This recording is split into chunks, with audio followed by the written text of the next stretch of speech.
Chapters 18 and 19. How Hemant Pant was accepted and blessed. Stories of Mr. Sate and Mrs. Deshmukh, encouraging good thoughts of fruition, variety in Upadesh, teachings, readings, slander, and remuneration for labor. The last two chapters, Hemanpat described how a rich gentleman aspiring for quick Brahma Jnana was treated by Baba, and now in these two chapters, he describes how Hemanpant himself was accepted and blessed by Baba, how Baba encouraged good thoughts and fruitified them, and gives his teaching regarding self improvement, slander, and remuneration for labor. Preliminary. It is a well known fact that the Sadguru looks first to the qualifications of his disciples and then gives them suitable instructions without unsettling their minds in the least and leads them on towards the goal of self realization. In this aspect, some say that the Sadguru teaches or instructs should not be divulged to others.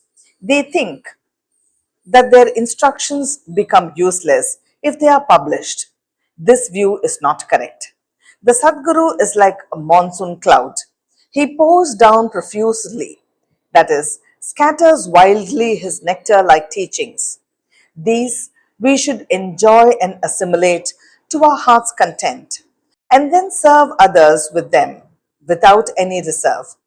This rule should apply not only in what he teaches in our waking state, but to the visions he gives us in our dreams. To quote an instance, Buddha Kosvik Rishi composed his celebrated Ram Rakshasostra, which he had seen in his dream. Like a loving mother forcing bitter but wholesome medicines down the throats of her children for the sake of their health, Sai Baba imparted spiritual instructions to his devotees. His method was not veiled or secret, but quite open. The devotees who followed his instructions got their object. Sadgurus like Sai Baba open our eyes of the intellect and show us the divine beauties of the self and fulfill our tender longing of devotion. When this is done, our desire for sense objects vanishes, twin fruits of viveka, that is discrimination, and vairagya, that is dispassion or non attachment, come to our hands. The knowledge sprouts up even in the sleep. All this we get when we come in contact with saints, Satguru, serve them and secure their love. The Lord who fulfills the desires of his devotees, come to our aid, removes our troubles and sufferings, and makes us happy. This progress or development is entirely due to the help of the Sadguru, who is regarded as the Lord himself. Therefore, we should always be after the Sadguru, hear his stories, fall at his feet and serve him. Now, we come to our main story. Mr. Sate. There was a gentleman named Mr. Sate who had attained some publicity many years ago during Crowford regime, which was put down by Lord Ray and then Governor of Bombay. He suffered severe losses in trade.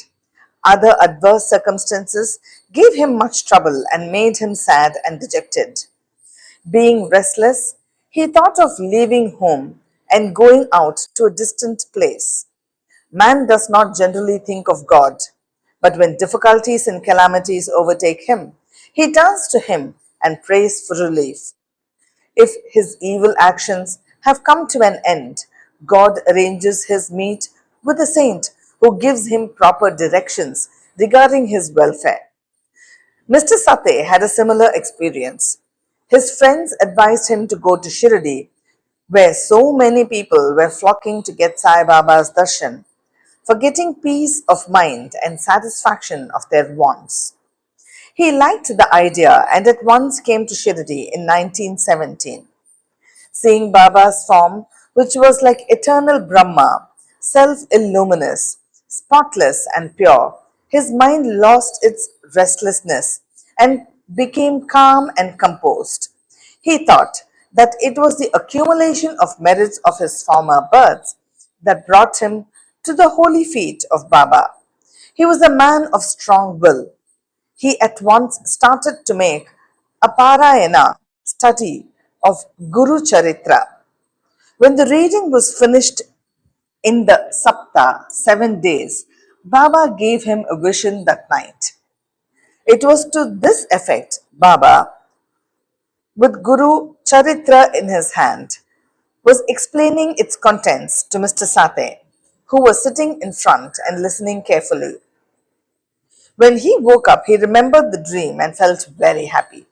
He thought that it was extremely kind of Baba, who awakens souls like this that are snoring in ignorance and makes them taste the next nectar of Guru Charitra. Next day, he informed Kaka Sahib Dikshit of his vision and requested him to consult Sai Baba regarding its meaning or significance, whether one Sapta week's reading was sufficient or whether he should begin again. Kaka Sahib Dikshit then got a suitable opportunity to ask Baba, Deva, O God, what do you suggest to Mr. Sate by his vision? Whether he should stop or continue the Saptaha? He is a simple devotee. His desire should be fulfilled, and the vision explained to him. He should be blessed. Then Baba replied, he should make one more Saptaha of the book. If the work be studied carefully, the devotee will become pure and will be benefited. The Lord will be pleased and will rescue him from the bondage of the mundane existence. At this time, Hemanpad was present there. He was shampooing Baba's legs. When he heard Baba's words, he thought in his mind the following: what? Mr. Sate read for a week only and got a reward, and I am reading it for 40 years with no result. His 7 days stay here becomes fruitful while my 7 years stay, 1910 to 1917, goes for nothing.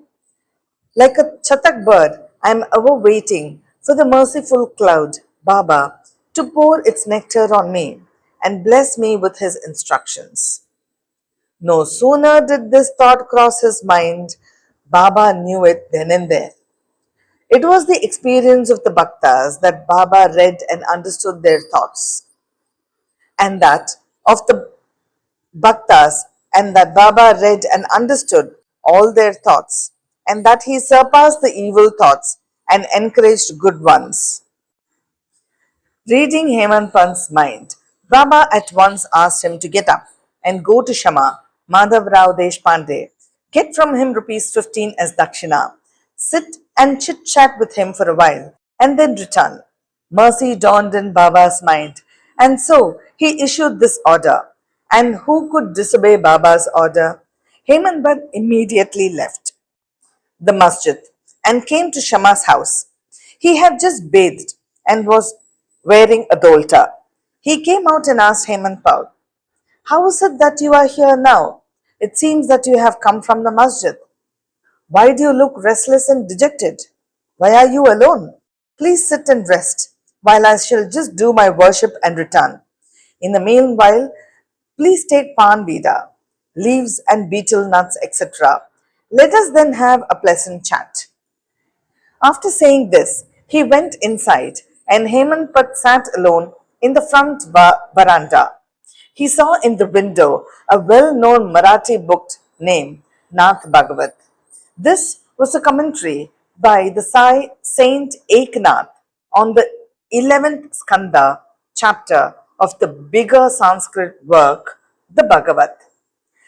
At the suggestion or recommendation of Sai Baba, Messrs. Bapu Sahib Jog and Kaka Sahib Dikshit read daily in Shirdi Bhagavad Gita and its monitory commentary named Bhavarta Deepika or Jnaneshwari, a dialogue between Krishna and his friend devotee Arjuna, and Nath Bhagavat, a dialogue between Krishna and his servant devotee Uddhava, and also Ekanath's big work that is, Bhavarta Ramayana.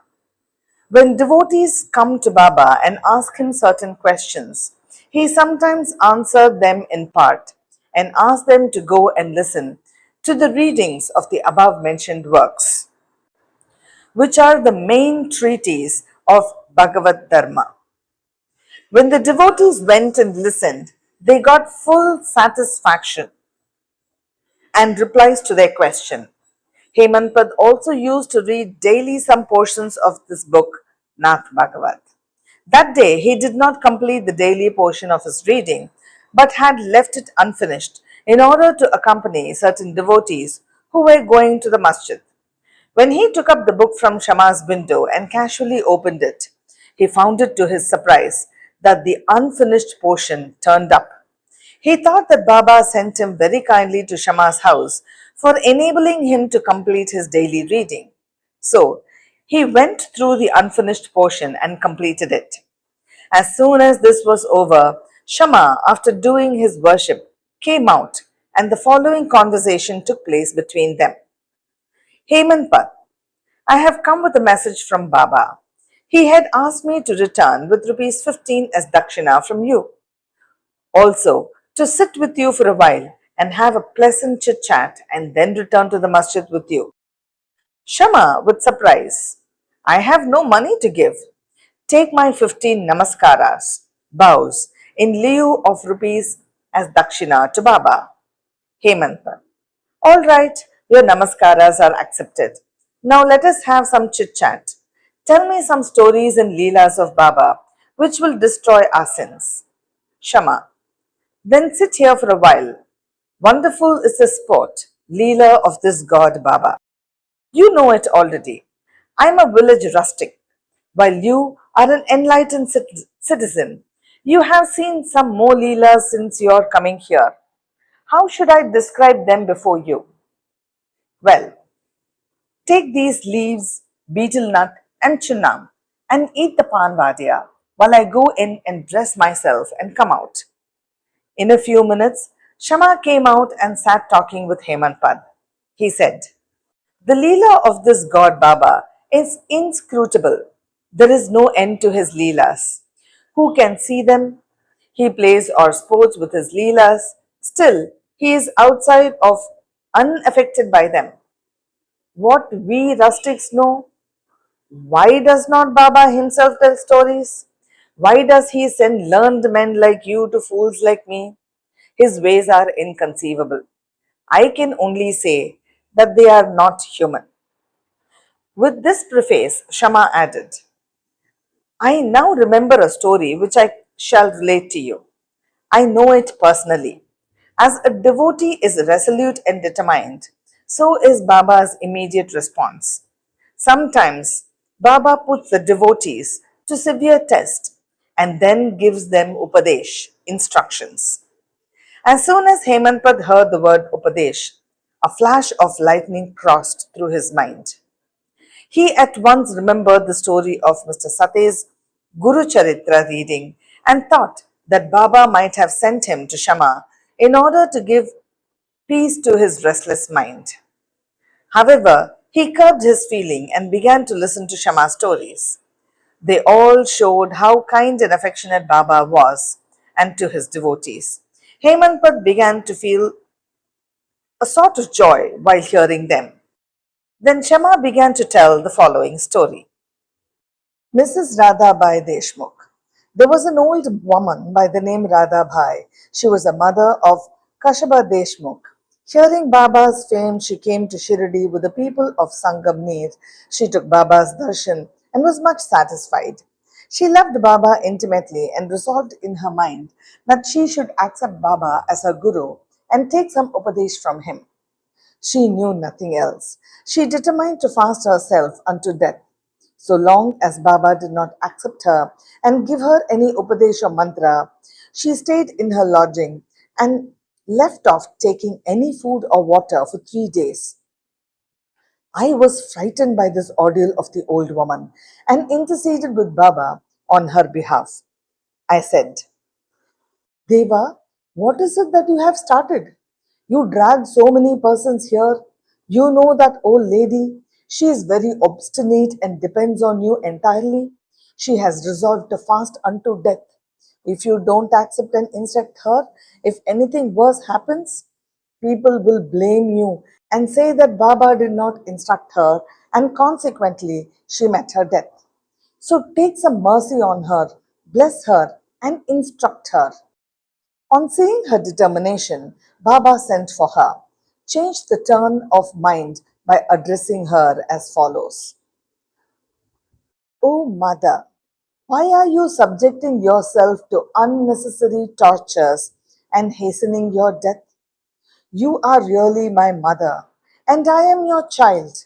Take pity on me and hear me through. I tell you my own story, which, if you listen carefully, will do you good. I had a guru. He was a great saint and most merciful. I served him long, very long. Still, he would not blow any mantra into my ears.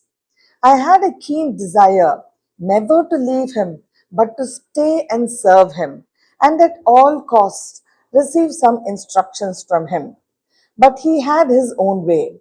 He first got my head shaved and asked me 2 rupees as dakshina. I gave the same at once. If you say that my guru was perfect, why should he ask for money and how should he be called desireless? I replied plainly that he never cared for coins. What had he to do with them? His 2 P's were: 1. Firm faith, and 2. Patience or perseverance. I gave these 2 P's or things to him, and he was pleased. I resorted to my guru for 12 years. He brought me up. There was no dearth of food and clothing. He was full of love. Nay, he was love incarnate. How can I describe it? He loved me most. Rare is a guru like him. When I looked at him, he seemed as if he was in deep meditation. And then we both were filled with bliss. Night and day I gazed at him with no thought of hunger and thirst. Without him, I felt restless. I had no object to meditate, nor any other thing than my Guru to attend. He was my sole refuge. My mind was always fixed on him. This is 1 piece dakshina. Saburi, patience or perseverance, is the other piece. I waited patiently and very long on my Guru and served him. This Saburi will ferry you across the sea of this mundane existence. Saburi is manliness in man. It removes all sins and afflictions, gets rid of calamities in various ways, and casts aside all fear and ultimately gives you success. Saburi is the mine of virtues, consort of good thought. Nishta, faith, and Saburi, patience, are like twin sisters, loving each other very intimately. My Guru never expected any other thing from he. He never neglected me, but protected me at all times. I lived with him and was sometimes away from him. Still, I never felt the want or absence of his love. He always protected me by his glance. Just as the tortoise feeds her young ones, whether they are near her or away from her on the other side of the river bank, by her loving looks. O mother, my Guru never taught me any mantra. Then how shall I blow any mantra in your ears? Just remember that Guru's tortoise like loving glance gives us happiness. Do not try to get mantra or upadesh from anybody. Make me the sole object of your thoughts and actions, and you will, no doubt, attain Paramatma, the spiritual goal of life. Look at me wholeheartedly, and I, in turn, look at you similarly. Sitting in this masjid, I speak the truth, nothing but the truth. No sadhanas, no proficiency in the 6 shastras are necessary. Have faith and confidence in your Guru. Believe fully that Guru is the sole actor or doer. Blessed is he who knows the greatness of his Guru and thinks him to be Hari, Hara, and Brahma through Murti incarnate. Instructed in this way, the old lady was convinced. She bowed to Baba and gave up her fast.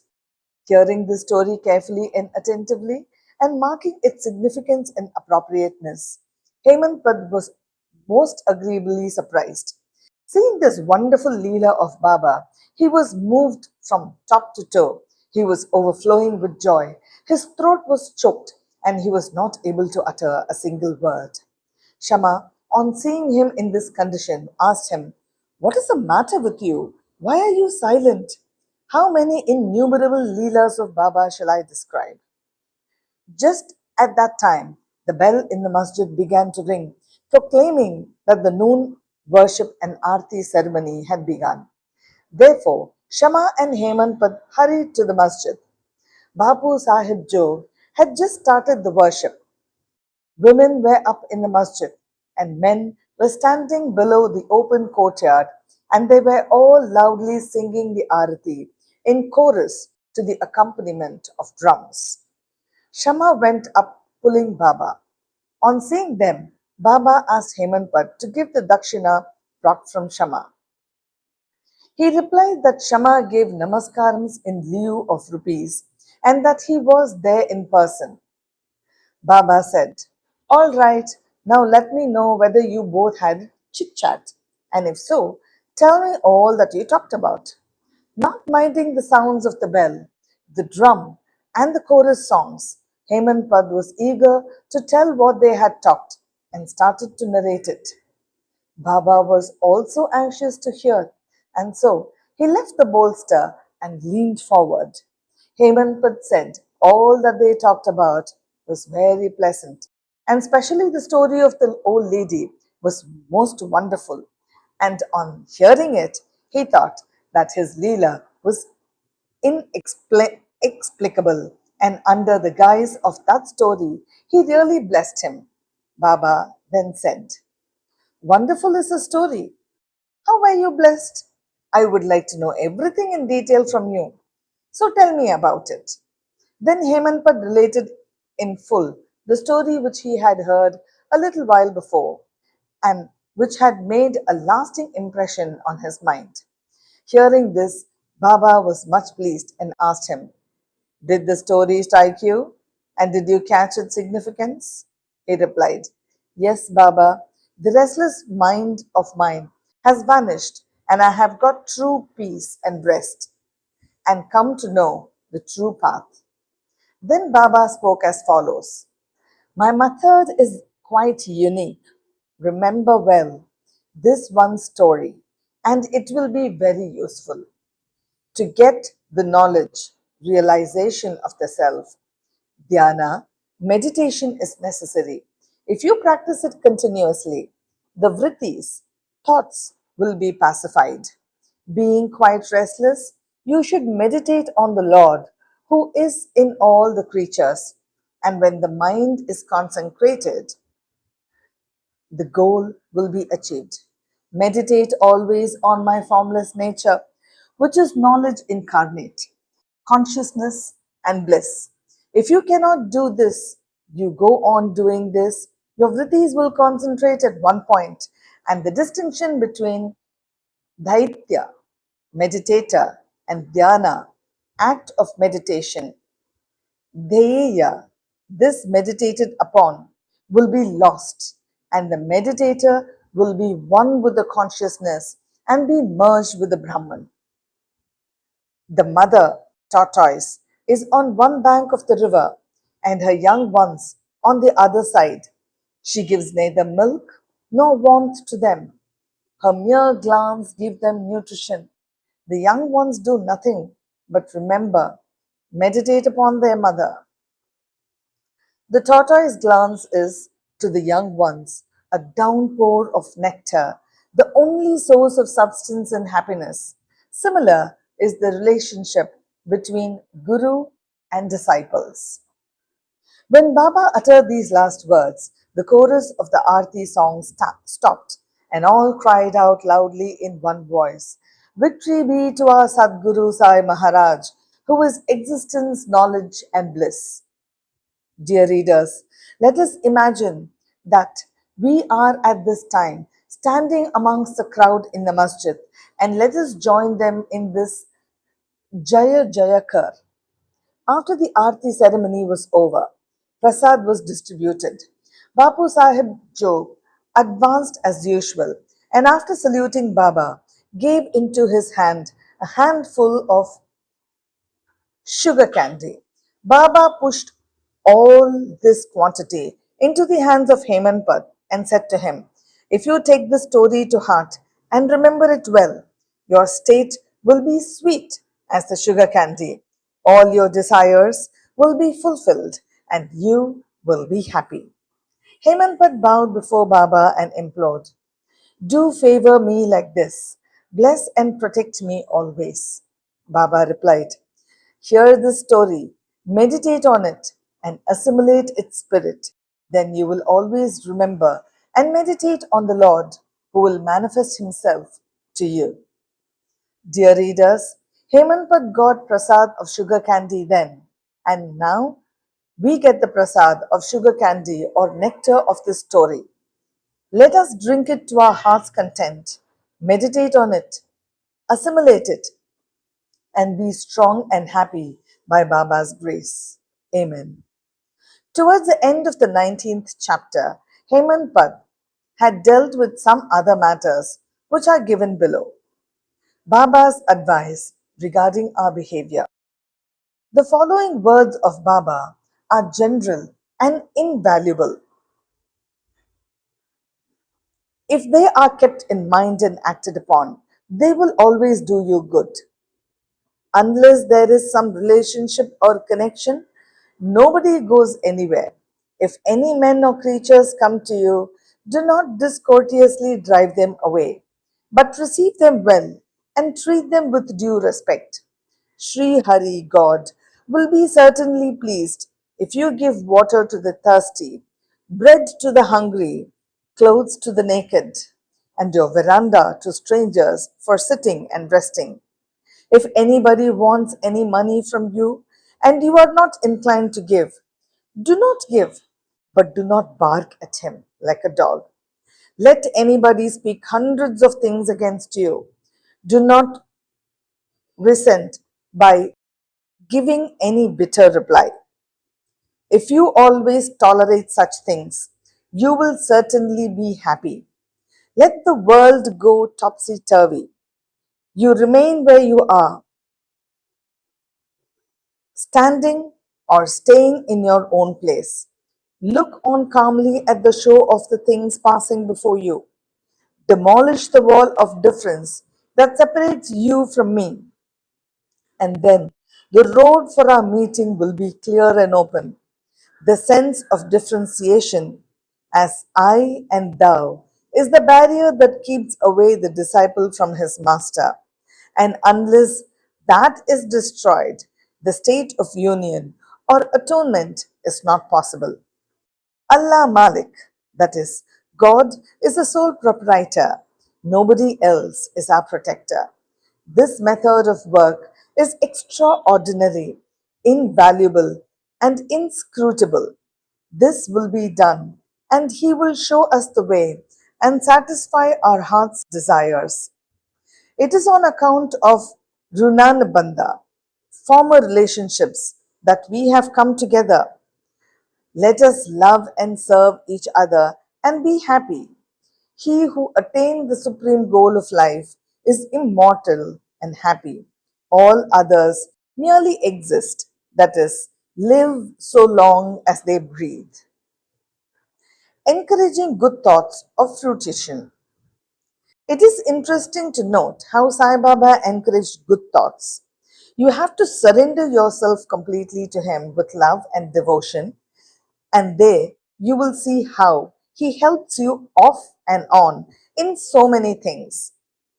Some saint has said that when you get a good thought immediately after awakening from sleep, and if you develop the same afterwards during the day, your intellect will be unfolded and your mind will attain calmness.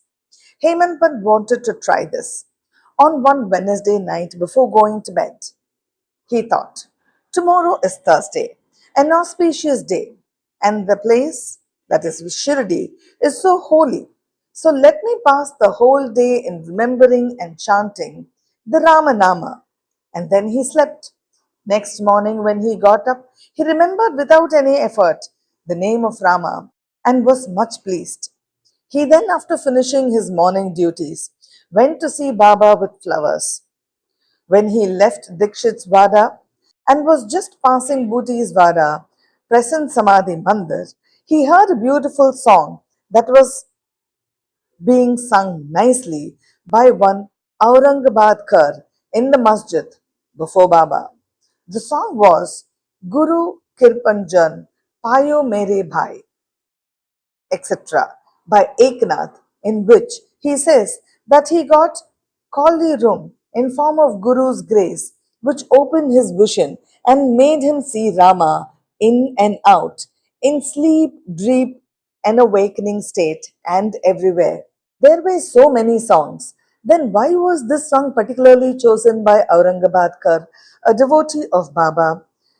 Is this not a curious coincidence? Arranged by Baba to feed the determination of Hemantpat to sing unceasingly Ramanama during the day.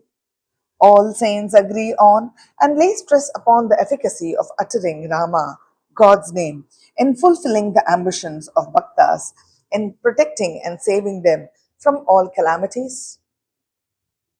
Variety in Upadesh. Slanderer condemned. Sai Baba required no special place nor any special time for giving instructions. Whenever any occasion demanded, he gave them freely. Once it so happened that a bhakta of Baba revealed another behind his back before other people. On leaving aside merits, he dwelt on the faults of his brother and spoke so sarcastically that the hearers were disgusted. Generally, we see that people have a tendency to scandalize others unnecessarily, and this brings on hatred and ill will. Saints see scandal in other light. They say that there are various ways of cleansing or removing dirt, that is, by means of earth, water, and soap, etc. But a scandal monger has got a way of his own. He removes the dirt, faults of others by his tongue. So, in a way of obliges the person whom he reveals, and for this he is to be thanked. Sai Baba had his own method of correcting the scandal monger.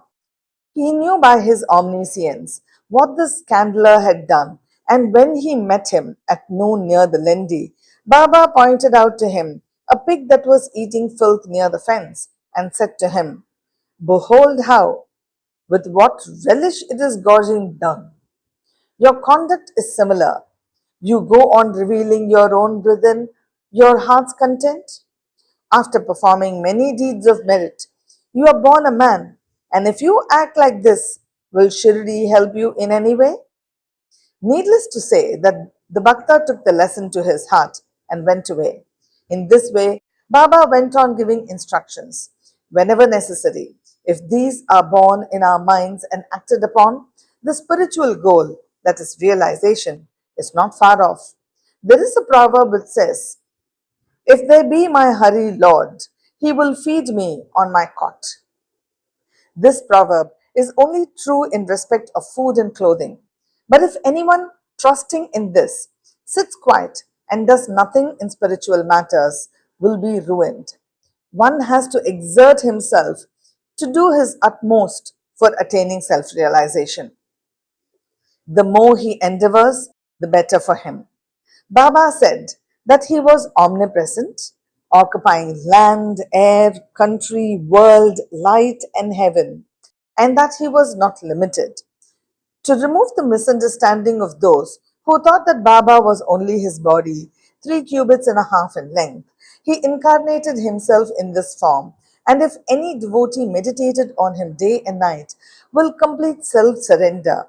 He experienced complete union without any difference. With him, like sweetness and sugar, waves and sea, eye and its luster, he who wants to get rid of the cycle of births and deaths should lead a righteous life. With his mind calm and composed, he should always engage in himself in good actions, should do his duties and surrender himself, heart and soul, to him. He need not then be afraid of anything. He who trusts him entirely hears and compounds his Leela and does not think of anything else, is sure to attain self realization. Baba asked many to remember his name and to surrender to him. But to those who wanted to know who they were, who am I inquiry, he advised Shravanam, study, and Mananam, meditation. To some, he advised remembering God's name. To others, hearing his Leelas. To some, worship of his feet. To others, reading and studying Adhyatma Rama, Jnaneshwari, and other sacred scriptures. Some he made sit near his feet. Some sent to Kandoba temple, and some he advised the repetition of thousand names of Vishnu, and some the study of Chandyoga Upanishad and Gita. There were no limit nor restriction to his instructions. To some, he gave them in person, to others by visions and dreams. To one addicted to drink, he appeared in his dream, sat on his chest, pressed it, and left him, after he gave a promise not to touch liquor anymore. To some, he explained some mantras like Guru Brahma in dreams. To some devotees who was practicing Hatha Yoga, he sent word that he should leave off Hatha Yoga practices, sit quiet, and wait. Saburi. It is impossible to hear, describe all his ways and methods. In ordinary worldly dealing, he set examples by his actions, one of which is given below. Remuneration for labor. One day at noon, Baba came near Radha Krishna Mai's house and said, "Bring me a ladder." Some men brought it and set it against the house as directed by Baba. He climbed up on the roof of Vaman Godkar house, passed the roof of Radha Krishna Mai's house, and then got down from the other corner. What object Baba had, none could know. Radha Krishna Mai was at that time shivering with malaria. It may be to drive off that fever that he may have gone there. Immediately after getting down, Baba paid rupees 2 to the persons who brought the ladder. Somebody asked Baba why he paid so much for this. He replied that nobody should be taken the labor of others in vain. The worker should be paid his dues promptly and liberally. Bow to Sri Sai. Peace be to all.